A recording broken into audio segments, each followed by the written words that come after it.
Hi, this is Dr. Scott, and today we're going to get into the next part. People ask this all the time, and they say, well, wait a second, all that stuff you've been talking about, yet you don't have any evidence of it happening. Like, tell me one piece of evidence. I talked about the IRS closing 5 years ago, and it's happening. It's happening as we speak. That's a hallmark of what Trump is talking about. What does the IRS do? It feeds the Fed, which feeds into all of the stuff that Doge is finding. Do you get it? And then when you don't have to feed the Fed through the IRS, guess what you have? You have an entity just like the Dead Sea. It has nothing left to go on. It needs to be closed. And guess what it comes with? The 17th letter said, gold will destroy the Fed. And now everyone's talking about gold. Now, I would have put a video out here, but it had just too much other things that would have caused problems with the censors, because rightly, if it has music, I don't have rights to that particular music. But in there, it was talking about how Ron Paul and Rand Paul they all want to get into the Fed and find out what the gold is, or find out where the gold is, not necessarily inside the Fed, but maybe in Fort Knox, right? And by the way, there is no gold there. And that's the open joke that everyone has. And what if Doge goes in there and finds it and flips the switch on this thing? So we have a lady here that's talking about the monetization, and gold is one of the other keys that I talk about. When you have a gold-backed currency and you have no IRS, guess what? That's everything I've ever been talking about. So let's check this out. What is gold monetization? Well, it's an idea that has repeatedly surfaced in recent years, but it's now gaining fresh attention due to mounting economic challenges and increasing gold prices. In simple terms, it means turning gold, an asset traditionally held in reserve, into an active financial instrument that can be used to fund government operations. No, listen to what she's saying, turning it into reserves. By the way, what she's not even talking about in this video that England is now openly saying, but most of us have already found out about this. We've thought about this. England is openly saying how they're adding so much extra gold. You go, why England? Because the Bank of London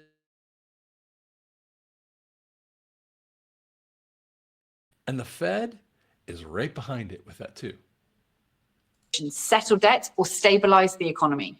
Now, US Treasury Secretary. She also said settle debts.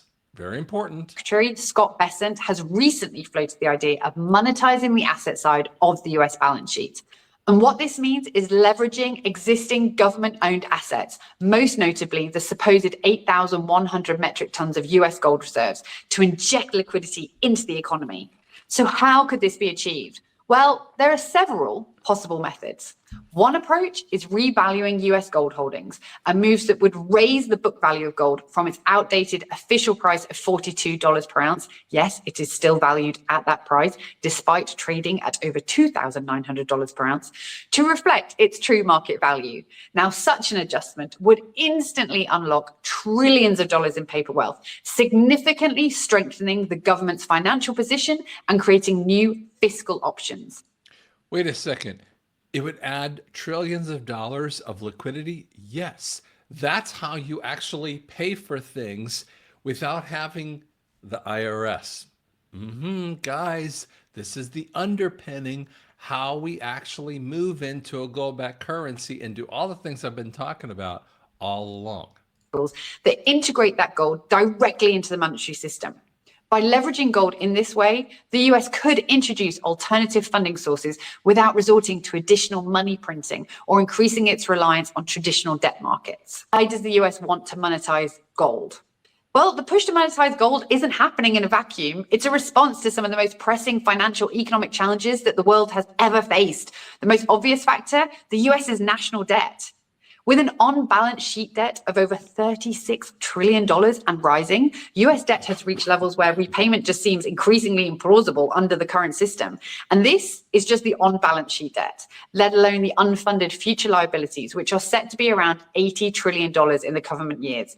And this Actually, probably around not just 80 trillion, but we're probably $130 trillion in other unrealized debt issues that the world is dealing with, specifically America is dealing with. is just the on-balance sheet debt, let alone the unfunded future liabilities, which are set to be around $80 trillion in the coming years.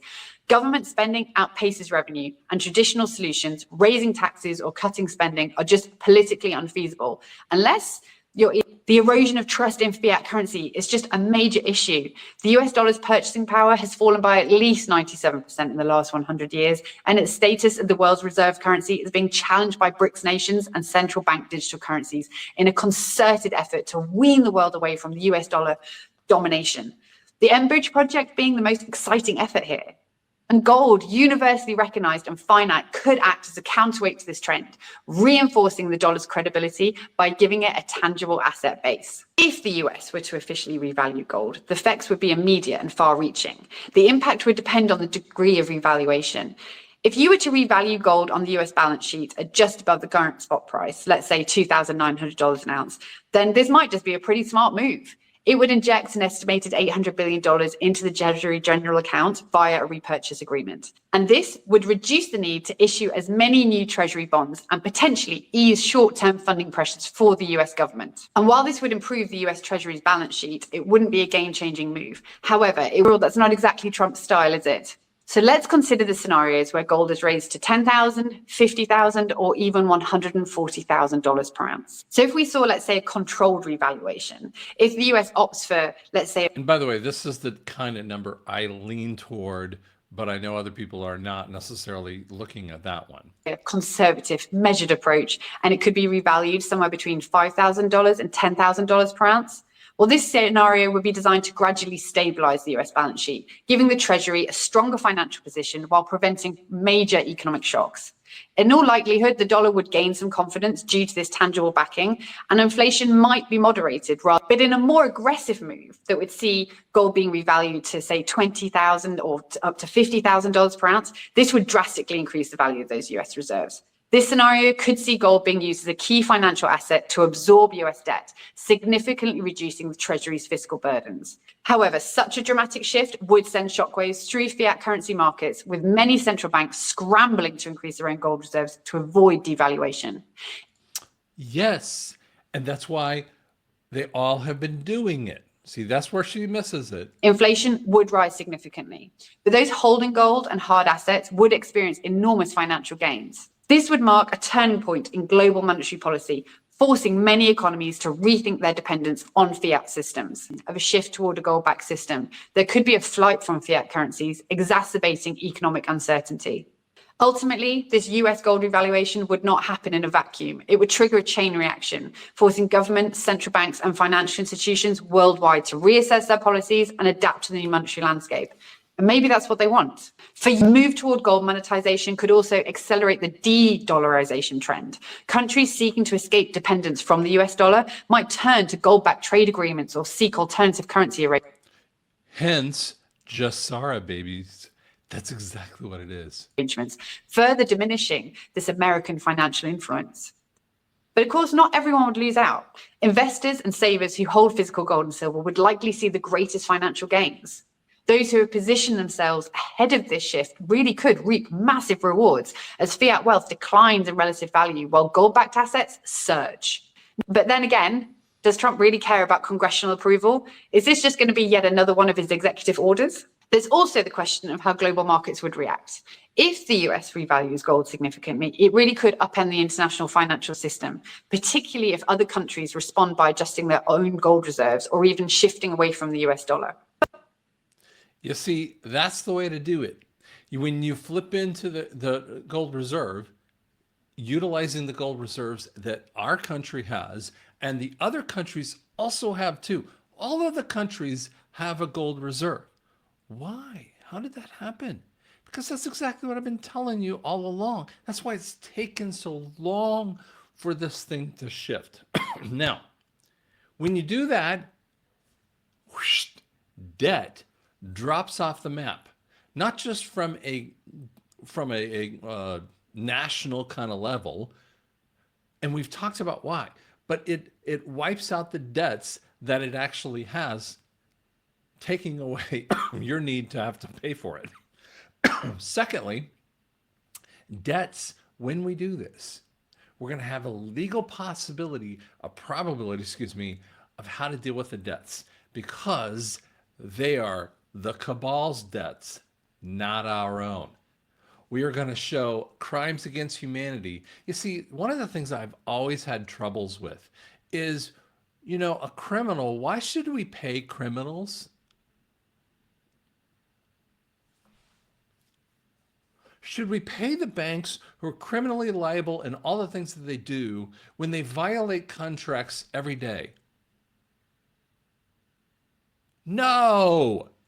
You see, we're not going to give them anything. And here's what I would say to the banks if they complain about it. I award you no points, and may God have mercy on your soul. I don't care what the banks think on this. Let's look at what even the audit means. Or the tweet that kind of kickstarted all of this drama. So it was put out by Zero Hedge. They are sort of a libertarian financial blog, if you will. They've been talking about gold and silver for a long time. But this came out at around noon on Saturday, February 15th. And they just say it would be great if Elon Musk could take a look inside Fort Knox just to make sure the 4,580 tons of U.S. gold is there. Last time anyone looked was 50 years ago in 1974. And you can see here 3.2 million views, so already going viral. Then Elon replied. Now I think he's just kind of poking the bear a little bit with this response. It only took him about an hour to respond, and he said, surely it's reviewed at least every year. And I think he's kind of alluding to the fact that we all know it hasn't been reviewed. It hasn't been audited in a very, very long time.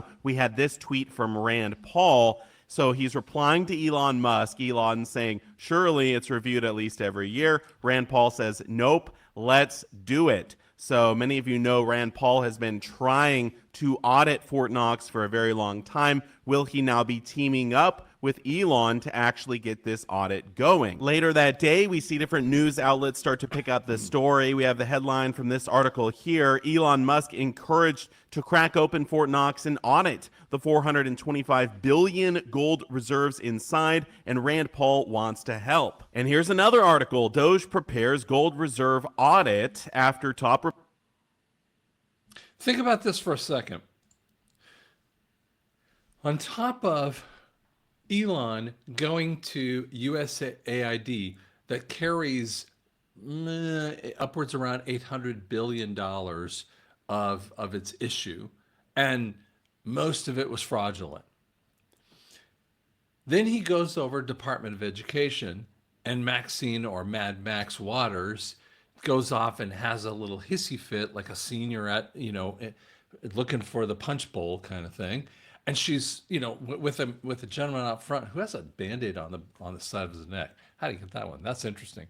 But they're all having a hissy fit, and the Department of Education has been a quagmire of DEI and every other thing. Even before DEI was DEI, DEA did DEI. Boy, that one's a hard one to say several times in a row. And then he jumps right over to the IRS and is jumping right in to the Fed and the gold reserves.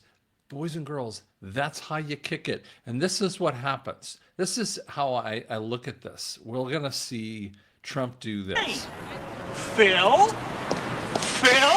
Hey, Phil Connors. Ned? And that's how I actually perceive the world right now, that Trump is going to clock the people around him, and we're going to be on a gold-backed currency. And then when that happens, NESARA's on, baby. Thanks so much.